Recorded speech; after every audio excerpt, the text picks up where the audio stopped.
Can we bring people back?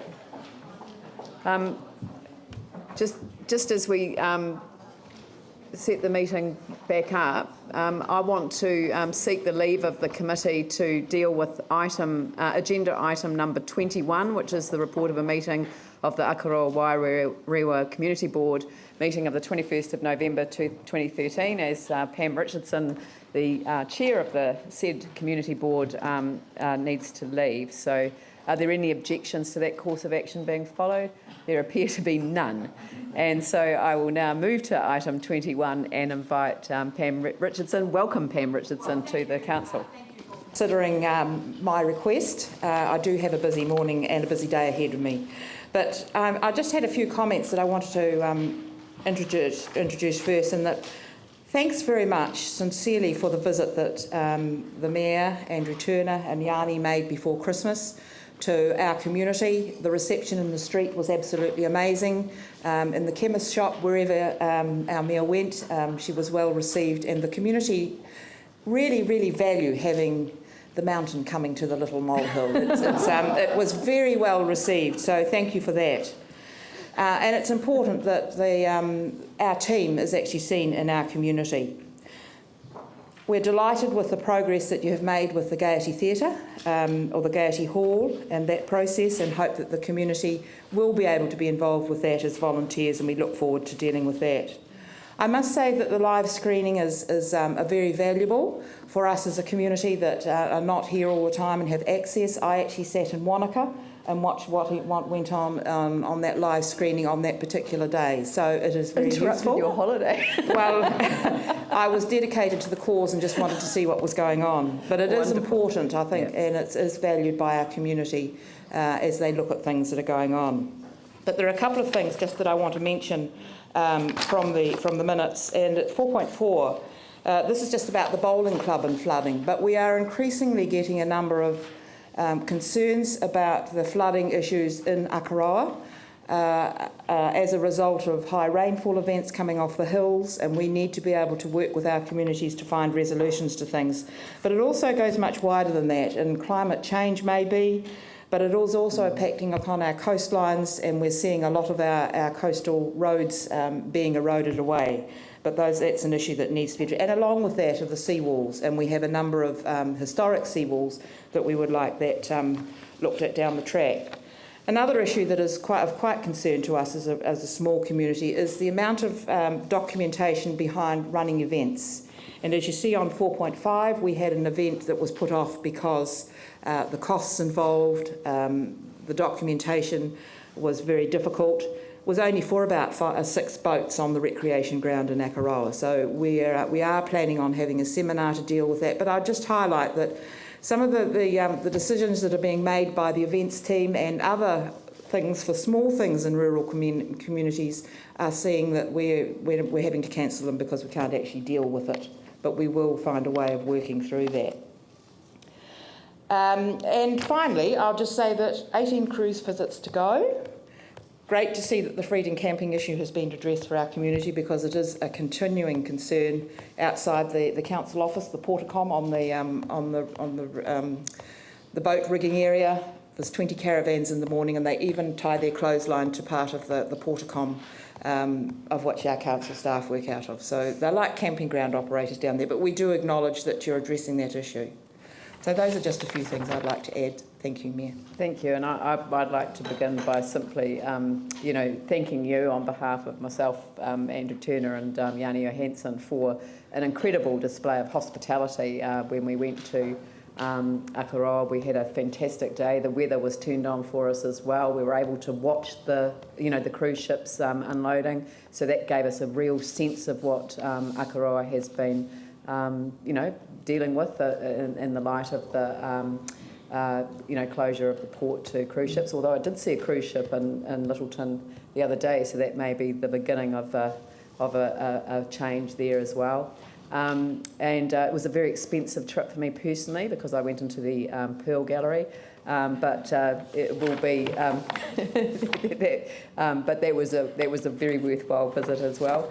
And the other thing that I would mention, though, is I was actually concerned to read about the about the costs and documentation associated with hiring grounds, and feeling that people had to cancel events in relation to the use of public land. It isn't just a rural issue; it's a local issue as well, with parks and Christmas carols and various other events which are intended to bring community together, start to raise a cost on communities. There are two pieces of legislation that tend to be cited, but largely the Health and Safety and Employment Act.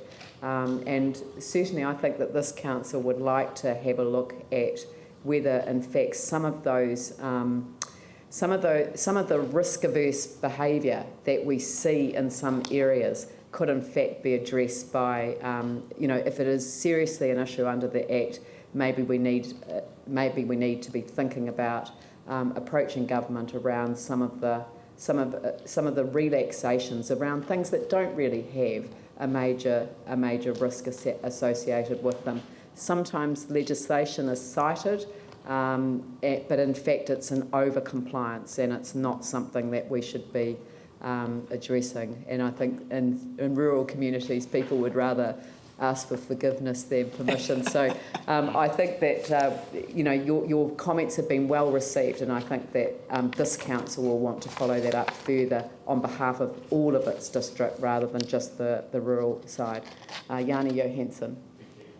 Thank you for raising that. It is timely that I did raise this as part of our draft annual plan.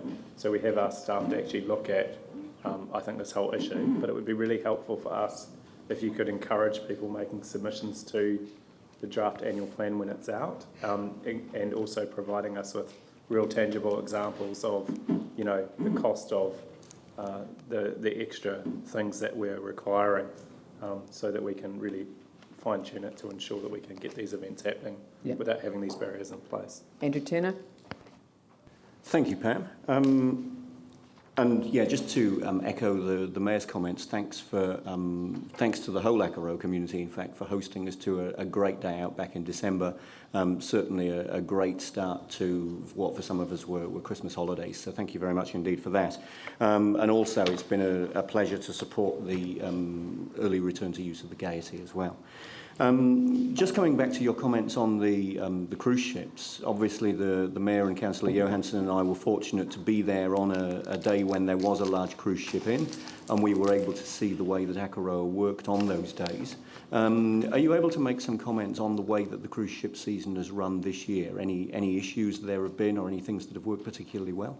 Look, I think it's run extraordinarily well. I haven't heard of any major issues. Of course, there are issues of people not being able to do things when they want to do it, but that's just something that we just have to learn to cope with as part of living in a tourist town, and we're doing something still as a result of the earthquakes. We get tremendous support from the City Council with the events management and the management plan, the traffic management plan, the cleaning of facilities done extra times, rubbish collection. There's a whole lot of things, a whole package that goes around it. As yet, we haven't had our wrap-up of the season. We've got 18 to go, but there's been no need to bring up an extra meeting to deal with any issues at hand. So I can only presume that it has gone very well. We have 2 policemen now in Akaroa that we need their support as well. We have extra enforcement staff that have come over the holiday season. So I think it's been managed appropriately and to the best of all of our abilities. Tim Scandrett. Sorry. Thanks, Pam. I do agree. I think the Health and Safety Act's overused by public organisations. I was just wondering, would it help, in your opinion, if, say, council staff, I'm talking the senior staff as well as the frontline staff with events and the event bookings, come and actually meet with community boards and explain the process, and perhaps understood more the issues that you and other community boards and other community groups were facing? Yes, we have a meeting organised to deal with that very issue. We need to understand. I actually fill a form myself for the Lions for their event. Once you know how to do it, it's not too difficult, but there is public liability insurance that you're required to go with it, maybe traffic management plans that are needed with them. There are some things, but I drew up our own health and safety plan, so it was quite easy. The council didn't say no, there was something wrong with it. So we are working through it to understand it, to help our communities to understand what they need to do. In your community board report following that, could you make sure that there are some action points for staff to follow up that you could bring to us? Because I'd be really interested in that. It will be your staff that will be involved with it, so yes, we will. Yeah. Thank you. Okay, so Andrew Turner's moving that the report be received. Do I have a seconder? David East. I'll put the motion. All those in favour say aye. Those opposed say no. Carried. Thank you very much. Thank you. I'd like to now deal with a procedural